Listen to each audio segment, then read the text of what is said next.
You're with Clement Manyathela on 702. Let's Walk the Talk, streaming on the Prime Media Plus app. DSTV channel 856, 92.7 and 106 FM.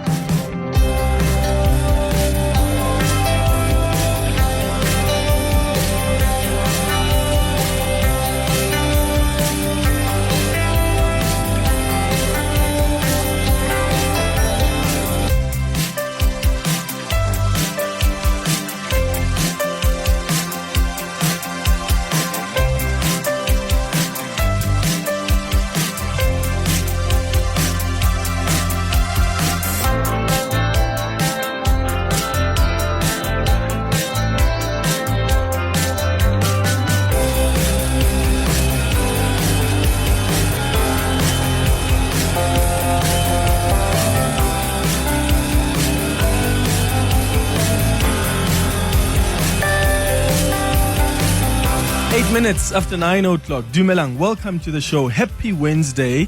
Thank you for joining us. The Clement Manyathela Show starts with the open line. You can call us on 011-883-0702 or send a WhatsApp on 072-702-1702. Have you ever driven to a place you were not aware you were driving to?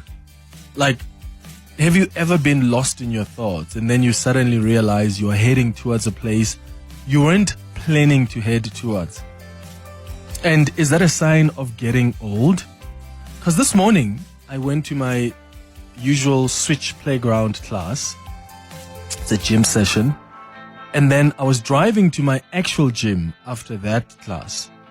And I was driving to my actual gym, on Alice Lane to go take a shower and come to work. And the next thing, while I'm driving to this Alice Lane Virgin Active, I find myself parking at work. It was crazy. But I was listening to the radio because I was enjoying what Kantipai, the economist, was saying about the formal versus informal economy on Bongani show this morning. So I was very much conscious and present in that conversation. But I was driving to work, and that's not where I was intending to drive to. The original plan was to drive to the gym, and something happened. And then the next thing I realized, I was now at the parking at work. Anyway, that was wild. It's never happened to me, and I had to turn around, obviously, and go to the gym up the road to shower and come back to work. And I easily just thought of it as aging. But I spoke to a friend this morning who says, well, some people call it foggy brain. Does anybody know what that is? Foggy brain. Apparently there's a story of a woman in the US who also once forgotten her own child in a car, and unfortunately it was so tragic because that child died from the heat. They call it foggy brain. I'm not too worried because this is really the first time this has just happened, but I just found it to be wild because it's almost like you wake up at the moment you're parking and you're thinking, okay, what happened before I got here? Because I was originally driving to the other direction. Have you ever experienced something like that? What do you think? 011-883-0702, or maybe there are doctors out there who know what this is. You can send a WhatsApp as well on 072-702-1702. Did you follow the testimony of KwaZulu-Natal Hawks head Major General Lesetja Sinona yesterday at the Madlanga Commission? He had such a difficult day on the stand with a barrage of questions, some of which he was not even able to answer. He appeared before the commission to respond to allegations made against him, including that he has had a seemingly transactional relationship with that tenderpreneur Vusumuzi. Vusumzi. Is it Vusumuzi or Vusimzi? Ket Matlala. That one. Right? Vusimuzi. Okay. Vusimuzi Ket Matlala. But he told the commission that Ket Matlala is like a brother to him. And then he claimed that the KZN Police Commissioner Nhlanhla Mkhwanazi offered to pause investigation against Ket Matlala for the attempted murder of his ex-girlfriend Tebogo Tobejane, and that would be in exchange for information on Deputy National Police Commissioner Shadrack Sibiya. And he says he was there in a meeting when this offer was made. And I wonder if you believe him, or do you think he's just trying to throw mud at the KZN Provincial Commissioner? Please share your thoughts with us. Clement Manyathela. Streaming on the Prime Media Plus app. DSTV channel 856 92.7 and 106 FM. Yo, Clement, foggy brain. Welcome to menopause. We are living like that every day. Morning, Clemens. Yes, foggy brain. When women are going through different phases of their hormones and that, when they're pregnant, it's tend to be called porridge brain, and perimenopause and menopausal phases tend to have a foggy brain. So yes, I think women go through it a lot more than our male counterparts. Thank you for a great show. Okay, where are the gens at now? Because now I'm starting to believe that maybe I am a male that's going through, baby tongue, is it a pre or perimenopause now? Because, I mean, it's women who are sending messages and saying, well, that's what happens. So are there guys who experience this thing? Is there like a male version of like a pre-menopause? Because what I experienced this morning is wild, man. And if really people, like women in menopause, my goodness, if that's what you experience, this is wild. And how do you deal with it? Like, are there things you take to try and like minimize the foggy brain, if you will? It is quite scary, but for some reason, it just also demonstrates the human intelligence of the human. Because, I mean, clearly, I don't know what happened in that period between leaving my gym session and going to this other gym. Clearly something happened there because I didn't get to the gym. I got to work instead. And I can't say I was lost in my thoughts because I was very much present in the conversation that Bongani was having with Tlantipai because as I said, I enjoyed it. So I was very much present, but for some reason I arrived where I wasn't intending to go. Have you experienced something like that? And how do you minimize the impact of that? Because that really, really, really is quite scary. But I suppose it also demonstrates how intelligent humans are. Like I still got to work safely, even though I wasn't intending to get here. Otherwise, can you imagine if I was completely removed from that moment? We could be saying something else now. Morning, Clement, the team, Tebogo here, Joburg. We had the same thing back in the day. I was working for a construction company. We had this old man. He normally used to go collect materials from the hardware. So that day, he drove to the hardware, parked the car there, took a taxi back to the workshop. No. When he remembered when he got there, like when you ask him where is the material, that's when he remembered. The guy would even burn eggs. He would just, when he fry eggs, he will forget and then take a newspaper, read, and the next thing they smoke in the house. Yo. Good morning, Clement. This is Simi. What had happened to you driving to a place where you weren't supposed to drive to? Is what they called like in CPD, baru ujereke sauwe. So that's what happened to you, Clement. There's no any other way to explain it. It's not a medical condition, it's just something that happens. It's just something that's unexplainable. It's not a medical condition. Just let it be. It happens to the rest of us. What is sauwe? King sauwe? I get what you mean, but I'm trying to understand what is sauwe. Is it like a state of unconsciousness? And what happens in that process? Come on, I'm sure there are some neurologists out there who probably know, what this is all about. Good morning, Clement. This is Mnedisi here. Yes, on the issue of getting or driving to the wrong place, this happened to me a week ago, which I also attributed to age. I was driving on the N3 on my way to Secunda and was supposed to take the N17 for some reason. I took off the signs to the airport. until I got to the airport, that's when I realized, oh no, I'm on the other side. I need to be going on that way. And yeah, I couldn't explain why, but I was attentive. I was there. I could see. And I've been going that route for like 15 years, once a month. But just this one time, I got lost. I don't know what it was, and I would like to hear from experts what that could be. Yeah, experts, help us out, please. Bruce says, spoko. Spoko is, what's spoko in English? Spoko, ispoko. A ghost. Yeah. No, it wasn't a ghost. I can tell you that much. I was very much present. I really was. Yeah, it's quite scary. Like, I mean, what's next? I mean, what's the worst? Let me also maybe ask the ladies that are in menopause or are in pre or perimenopause. What's the worst that's ever happened with the foggy brain?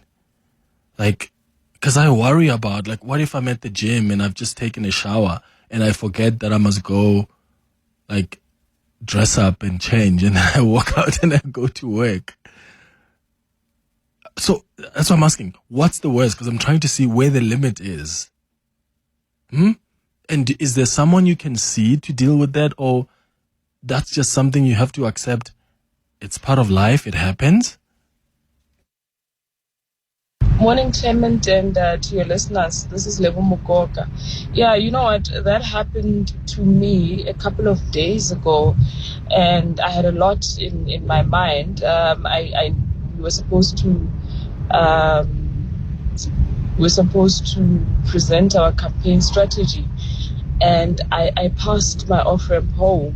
I'm supposed to off-ramp at Grayston. I was from the south, and I passed it. But like a couple of meters after, not too far, I came back to my senses. But still, I could not comprehend where I was, and I panicked. And I stopped the car and I looked around and I was like, oh, okay, this is where I am. Then I took the next off-ramp. So yeah, it's quite scary when it happens. Yo, Sekwati, you're in Pretoria. Good morning. Yes, man, Clement, my name is Sekwati Rakho. You know what happened to me? I was taking my children to school every year, until they matriculated. Now, one following year, I went to the same school and only to find there's nobody, there's no child, it's only me. And I laughed at myself. How did it come?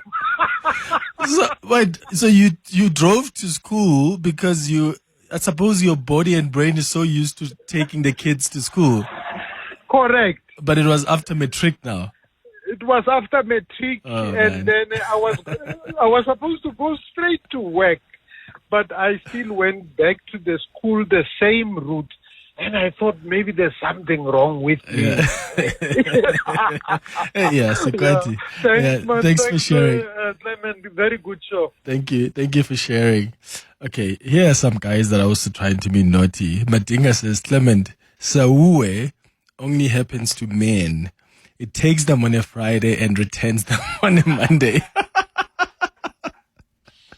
It takes them on a Friday and returns them on a Monday, or takes them before Valentine's and returns them afterwards. Oh, interesting. So what? Next time if I want to disappear for 2 days, I must just say, hey, I was taken by Saul. Hey, I just drove to a place I didn't know. And yeah, I gained back my consciousness after 2 days. Very naughty.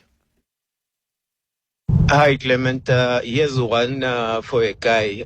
The foggy brain effect. I once got up from the lounge and went to the kitchen with an intention of getting something. But when I got there, I just stood in the middle of the kitchen trying to remember, why did I come here? I needed to get something. And unfortunately, I couldn't remember. I went back to the lounge and sat down and continued to watch TV. Thank you, TK. Oh, Clement, welcome to being a 40-plus perimenopausal woman who takes memory tablets but then can't remember whether you took them or not. And then you go out of your house with the intention of, this is where I'm going. And you're supposed to turn left, but then you're turning right and you ask yourself, where am I going? So you got to experience this for a day? Welcome. This is our daily life. Yeah, wild. Morning, Clement, and to your listeners. This is Lebo Mukoka. Yeah, you know what? That. Hi, Clement. Here's one for a guy. The foggy. Okay, let's go to some WhatsApps. While Abel loads some more WhatsApp voice notes there. Matsupa says, Clement, a couple of weeks ago, after my son passed on, my morning routine was taking my girls to school. And then the last one was my son to go to crash, and I will drive to work. That particular day, I took the girls to school and then went straight to my son's crash and went out to take him out, but he was not there. Obviously, I had a serious meltdown. Oh, yeah, Matsuba, that is so crazy. I'm so sorry to hear about your son, and I can only imagine how triggering that must have been when you have lost your son, and because you're so used to taking the girls to school first and then the son to crash, and then one day you drive to crash. And that's another aspect I don't think we talk a lot about. There are certain things that we are so used to with our loved ones, whether it's your child, your children, or your spouse, or your partner, or your friends. You know, I mean, I picked it up even with when Sidi passed away. There would be like political moments that happen. I mean, I remember 2 days after she passed away, there was something big. Like, there was some secret doing the rounds politically. There's one person I always talk to about such things. And I remember taking out my phone, and as I was dialing, I remembered that, oh my God, that's what we're dealing with. And I think there are people who go through that, who are so accustomed and they're so used to, oh, we are dropping the kids there, or, oh, we normally call, we call each other at this time. And when those people are no longer there with us, in the beginning, they continue with that routine. Oh, that's so difficult. Obakeng, you're calling us from Roodepoort. What's been your experience? Good morning. Hey, Clement, how's it? Sharp, how's it? Clement? Yeah, go ahead, Obakeng. Oh, yeah, so no, I think I've experienced that as well. I drove to the mall, and then I Ubered myself back to the house. So when I got to the house, the partner asked, where's the car? And that's when I realized, oh, okay. Then she had to now take me back to the mall to fetch the car. So I think it happened once in that session, and I experienced it again, like you driving, and then you end up, in the wrong place. And I was like, okay. But I haven't taken seriously to check actually what could it be. So, but I think maybe it's time we pay attention to such things. Yeah, no, absolutely, Obakeng. Because clearly from what I'm picking up, a lot of us have experienced this. So there must be something going on out there. It's 9:30. Your voice. Your station. Your open line. Walk the talk with Clement Manyathela on 702. It's 25 minutes before 10 o'clock. It's the 702 open line. We're taking your calls on 011-883-0702. WhatsApp's on 072-702-1702. Remember that conversation we had on the show last week or so about Chinese vehicle brands? And then we spoke about tariffs, because there are some people who are concerned that they're saturating the markets. Well, apparently our government is now considering 50% import tariffs on Chinese and Indian cars. The whole idea is to protect local manufacturers, because these cheap imports have meant that only 1 in 3 vehicles sold in South Africa is basically now locally produced. So government is trying to look at what is possible. So I saw Uzuko Kodlimbi, who's the Deputy Minister of Trade and Industry and Competition, yesterday telling the committee in Parliament that South Africa wouldn't want to be hostile towards countries like China and India by introducing these import tariffs, but would instead encourage them to have local production. facilities. And of course, this is a conversation that we had the last time, right? Remember, there were some people who were calling in and saying, well, we need to have serious conversations with the Indian and Chinese, government, and have conversations about the tariffs, because there must be an incentive for these manufacturers to have lesser import tariffs. So part of it is just ensure that they're creating opportunities here locally. Yeah. Otherwise, you're going to have a vulnerable industry due to, and this is what another expert indicated, that because you've got this reliance on the UK EU market, which apparently absorbs about 80% of South Africa's new vehicle exports, you are going to have a problem when there are cars that come in and they're much cheaper. They're going to saturate the market. And if those manufacturers are not producing locally, then that's not really helping us in the entire value chain. So I thought I should give you that update because that is a consideration. Localization, and this is an acknowledgement government has made, localization remains stagnant, which is why it's important to start looking at what other options are available. But 50% tariffs, import tariffs on these vehicles, I wonder what the impact is going to be on you as the end user, as the consumer. But also, what is the impact then on this relationship we have with our BRICS partners? How would they take it? You can share your thoughts on this latest development also on 011-883-0702. WhatsApp's on 072-702-1702. Now back to your WhatsApps about foggy brain on 072-702-1702. Morning, 702. So from a menopause perspective, I want to reiterate, it is the worst, most terrible, unimaginable, horrific place to be for a woman. The foggy brain is just awful, from forgetting kids at school, from not finishing makeup, one eye done, another eye not done, No way. from you name it. Besides that, the anxiety is just insane. So men, you better pray you guys never ever get this. And also be sensitive to your wives and your partners. Yeah, be more understanding, gents. Be more understanding. Clement, this is funny because it happens to me quite frequently.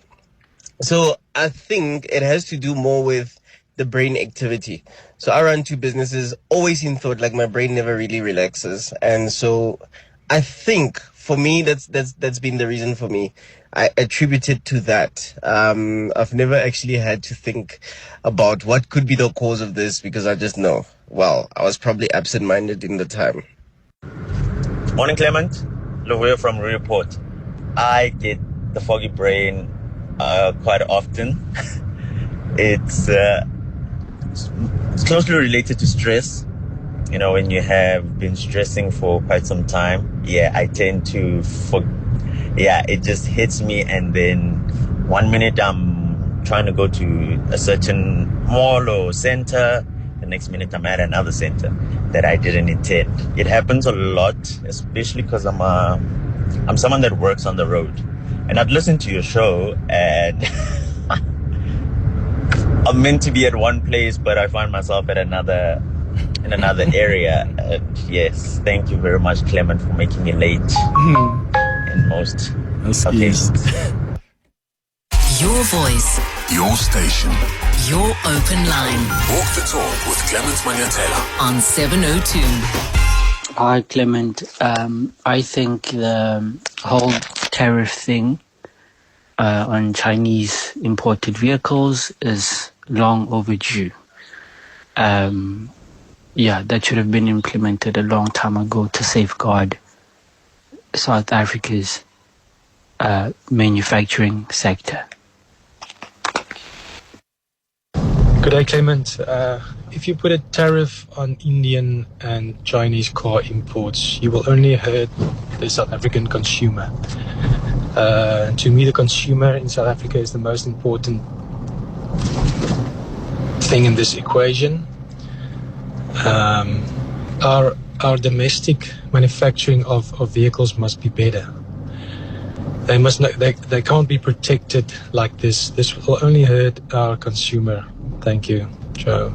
Yeah, that's why I'm trying to figure out what is going to be the impact on the consumer. But then again, where are the tariffs at now? Because if that is not regulated and the market does get saturated because these cars are coming here cheaply, but also there's no incentive for those governments and those businesses and manufacturers for them to get those lower tariffs because they are not producing, and manufacturing locally. And that's part of our localization policy. I mean, as I said, 3, in one vehicles on the road, 1 in 3, that's what I mean. 1 in 3 of the vehicles on the road were manufactured here on home soil.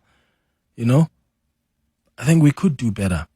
But I think there must also be a consideration, one, on the relationship we have with our BRICS partners, because I think here is an opportunity for us to actually just close that trade deficit and we can ask for return favors because this is a favor.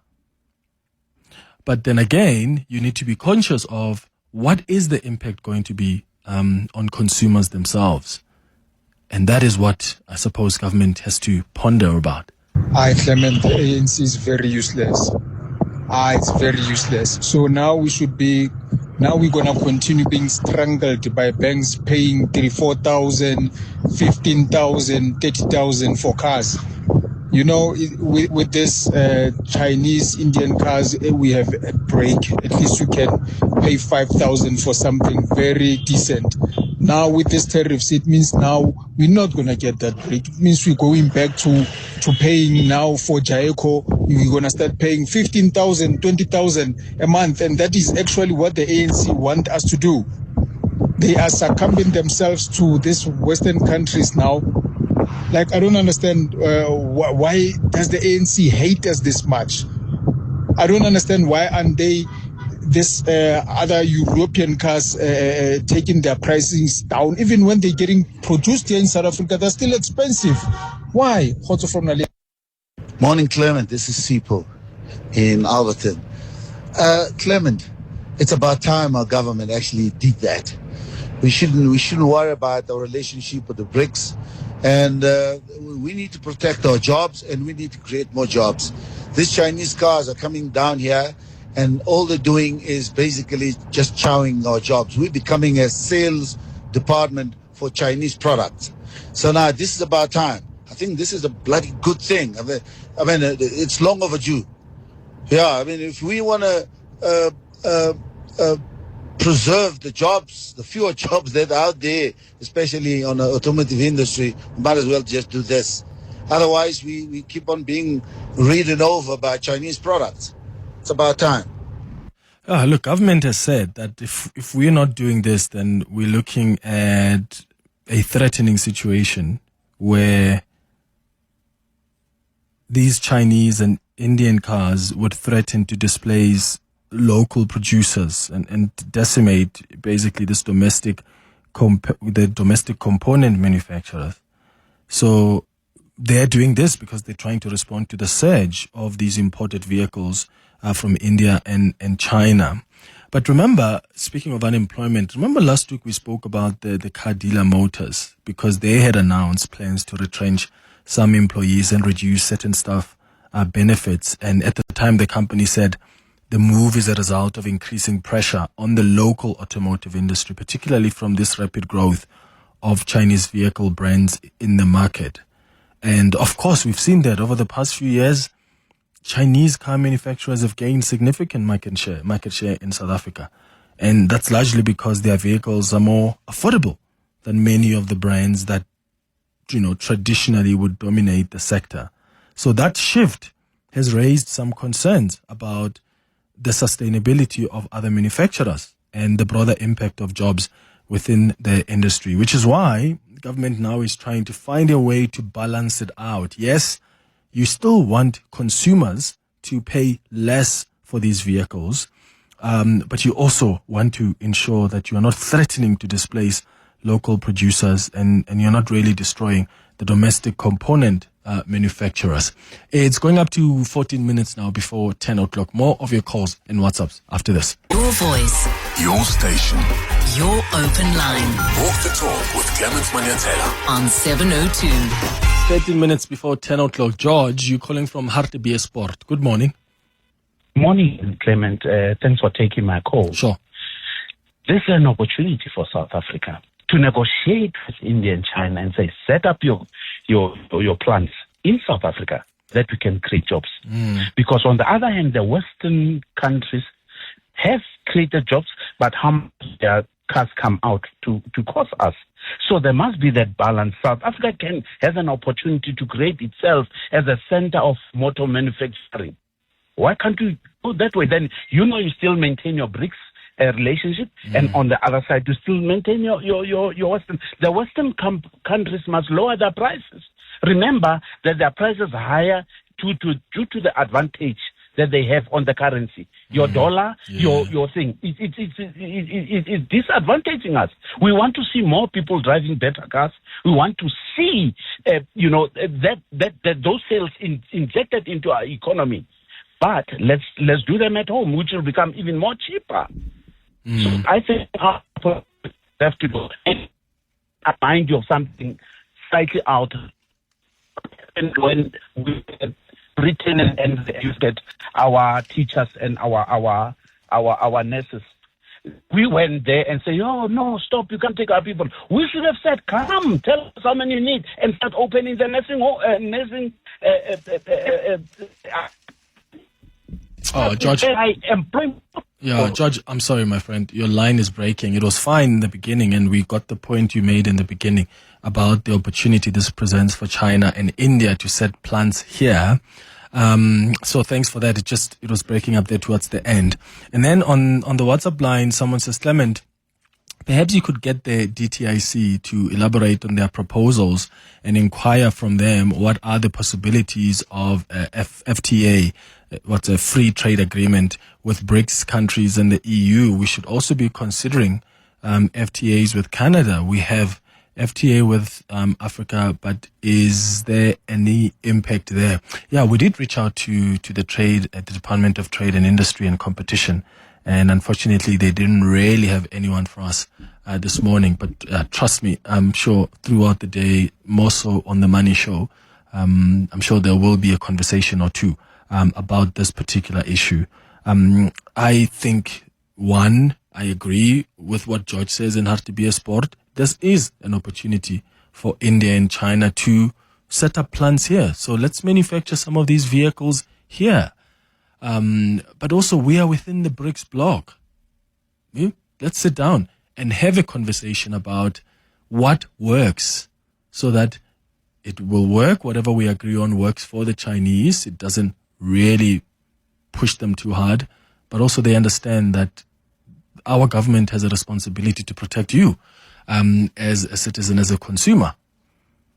So let's sit down and talk, because that opportunity exists. Hi, Clement. I think our government's biggest priority must be to protect the jobs in South Africa.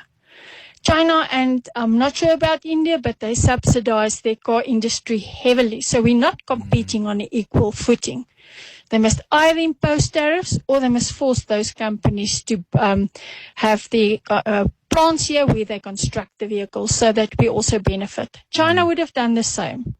Thank you. Bye. Yeah, true. And someone raises a very important thing about the manufacturing industry. Brian on the WhatsApp line says, Clement, we have a good example of how the clothing and textile industry has been destroyed due to cheap Chinese imports. The same is going to happen in the vehicle manufacturing sector. The problem is we don't really have the means or skills to develop a strong manufacturing ability in the sector. Another example of no clear development plan to deal with economic issues locally. Oh, Brian, I couldn't have said it better. And also it seems like we are reactive. I mean, when government started seeing the surge, even before then, what did they think?